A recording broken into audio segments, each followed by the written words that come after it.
குளோண்டைக் gold rush 1896 August 16ஆம் தேதி கனடாவின் Yukon பகுதியில் தங்கம் கண்டுபிடிக்கப்பட்டது. இது உலகின் மிகப்பெரிய குளோண்டைக் தங்க வேட்டை தொடங்க காரணமாக அமைந்தது. 19ஆம் நூற்றாண்டின் 2ஆம் பாதியில் வட அமெரிக்காவின் பல பகுதிகளில் தங்கம் கண்டுபிடிக்கப்பட்டிருந்தது. கலிபோர்னியா, பிரிட்டிஷ் கொலம்பியா, அலாஸ்கா போன்ற இடங்களில் நடந்த தங்க வேட்டைகள் ஆயிரக்கணக்கான மக்களை ஈர்த்தன. கனடாவின் வடமேற்கில் உள்ள யூகான் பகுதி மிகவும் தொலைவில் இருந்ததோடு கடுமையான பனிப்பொழிவு கொண்டது என்பதால் மிக குறைவானவர்களே அப்பகுதிக்கு சென்றனர். இந்நிலையில் 1896 ஆகஸ்ட் 16ஆம் தேதி அமெரிக்க வம்சாவளியைச் சேர்ந்த ஜார்ஜ் கார்மார்க், அவரது மனைவி கேட் கார்மார்க், கேத்தின் சகோதரர் ஸ்கூக்கும், ஜிம் மேசன் மற்றும் டாசன் சார்லி ஆகியோர் யூகான் பகுதியில் உள்ள கிளாண்டைக் நதியின் துணை நதியான ராபிட் கிரீக் பகுதியில் மிகப்பெரிய அளவில் தங்கத்தை கண்டுபிடித்தனர்.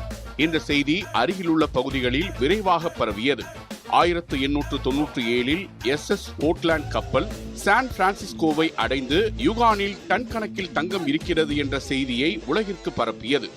இதையடுத்து அமெரிக்கா, கனடா, ஐரோப்பா என உலகின் பல்வேறு பகுதிகளில் இருந்தும் ஏராளமானோர் தங்க வேட்டைக்காக யூகான் நோக்கி பயணத்தை தொடங்கினர்.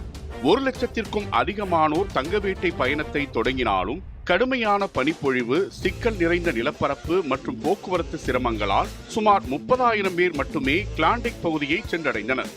மிகவும் பிரபலமான பாதைகளான சில்க்வுட் பாஸ் மற்றும் ஒயிட் பாஸ் போன்றவை மிகவும் ஆபத்தான மலை வழிகளாக இருந்தன. பனியில் ஏறி இறங்க வேண்டிய சூழ்நிலை, பசியும் குளிரும் நிறைந்த பயணம் போன்றவற்றால் வழியிலேயே பலர் உயிரிழந்தனர். டாசன் சிட்டி எனும் சிறிய கிராமம் தங்க வேட்டையின் மையமாக மாறியது. சில மாதங்களில் ஆயிரக்கணக்கான குடிசைகள், கடைகள், விடுதிகள் மற்றும் சூதாட்ட நிலையங்கள் அங்கு உருவாயின. ராபிட் கிரீக் என்பது போனான்சா கிரீக் என பெயர் மாற்றப்பட்டது. இந்த நிகழ்வு கிளாண்டைக் தங்க வேட்டை என மிகப்பெரிய தங்க தேடல்களில் ஒன்றாக வரலாற்றில் இடம்பெற்றது. இந்த தங்க வேட்டையில் சிலருக்கு தங்கம் கிடைத்தது.